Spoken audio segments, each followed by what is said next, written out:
Assalamualaikum warahmatullahi wabarakatuh.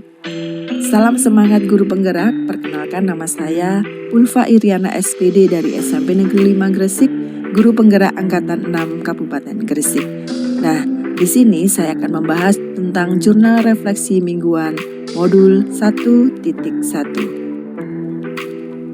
Kali ini dari berbagai model jurnal refleksi 2 mingguan, saya memilih model 4P, yaitu terdiri dari yang pertama, peristiwa yang telah saya alami, kemudian perasaan saya setelah menerima materi, kemudian saya menerapkan dengan pembelajaran, dan terakhir adalah penerapan yang baru setelah saya mengikuti atau membahas modul 1.1.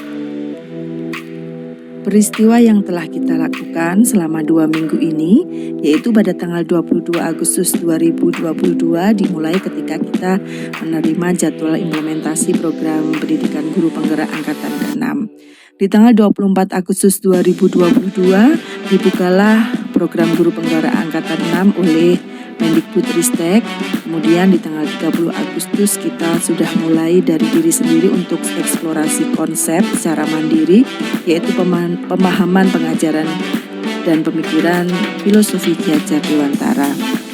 Kemudian di tanggal 3 September 2022 kita sudah masuk ke ruang kolaborasi, berdiskusi dengan media Zoom dengan teman-teman CGP yang lain untuk membahas implementasi pemikiran KHD di pembelajaran sehari-hari. Di tanggal 3 September kita melakukan lokakarya orientasi dengan kepala sekolah yang mana memantapkan kegiatan pendidikan guru penggerak angkatan 6 yang kira-kira akan berakhir di bulan Mei 2023. Kemudian tanggal 6 September 2022 kita mengadakan atau mengikuti demonstrasi kontekstual yang mana kita akan mengunggah tugas-tugas yang telah kita lakukan selama beberapa hari, dan alhamdulillah tugas-tugas itu telah kita selesaikan dan kita unggah ke LMS semuanya.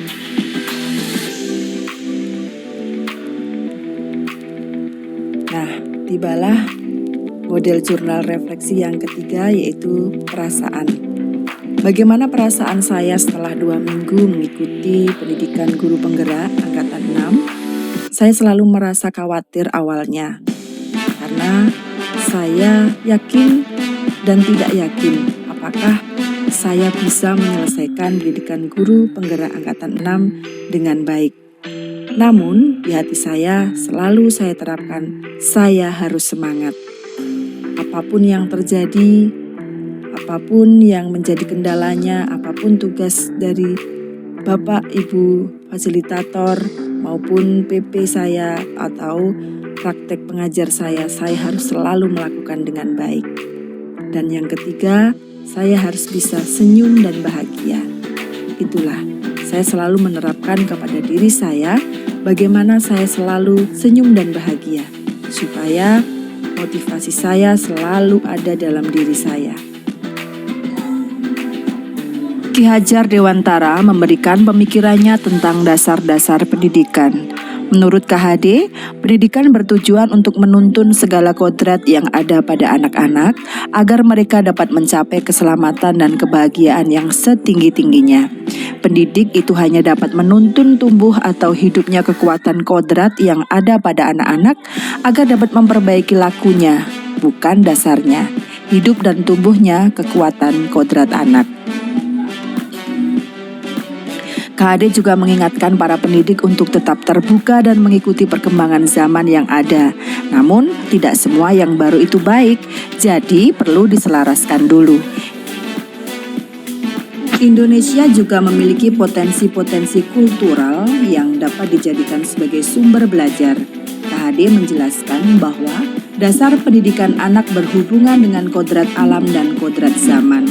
Kodrat alam berkaitan dengan sifat dan bentuk lingkungan di mana anak berada, sedangkan kodrat zaman berkaitan dengan isi dan irama Artinya bahwa setiap anak sudah membawa sifat atau karakternya masing-masing. Jadi, sebagai guru, kita tidak bisa menghapus sifat dasar tadi. Yang bisa dilakukan adalah menunjukkan dan membimbing mereka agar muncul sifat-sifat baiknya sehingga menutupi atau mengaburkan sifat-sifat jeleknya. Kodrat zaman bisa diartikan bahwa kita sebagai guru harus membekali keterampilan kepada siswa sesuai zamannya agar mereka bisa hidup, berkarya, dan menyesuaikan diri. Filosofi pendidikan Ki Hajar Dewantara adalah student center. Istilah yang beliau pergunakan adalah berhamba pada sang anak, seperti dalam kutipan Azas Taman Siswa. Metode Among tercermin di semboyan Tutwuri Handayani adalah metode yang berhamba pada sang anak. Bapak pendidikan kita sejak tahun 1922 sudah mengenalkan dan mengajarkan kepada kita bahwa filosofi pendidikan yang berpusat pada anak, hal ini seharusnya tidak asing bagi semua pemangku kepentingan pendidikan di Indonesia. Kita harus asah dan among kepada anak-anak didik kita. Nah, sekarang tinggal penerapan saya di sekolah setelah saya mempelajari modul 1.1 selama 2 minggu ini. Saya akan membuat model pembelajaran yang lebih menarik. Model-model pembelajaran yang sangat disukai oleh anak-anak didik saya. Kemudian juga saya akan mengawali pembelajaran saya dengan ice breaking supaya anak-anak lebih bersemangat lagi, lebih tertarik dan lebih suka dengan pelajaran yang saya ampu. Kemudian saya juga akan membuat budaya positif di kalangan anak-anak supaya anak-anak bisa mempunyai watak berakhlakul karimah. Dan yang terakhir, saya harus bisa membuat asesmen diagnotis. Demikian ulasan dari saya tentang jurnal Dwi Mingguan modul 1.1. Terima kasih. Wassalamualaikum warahmatullahi wabarakatuh.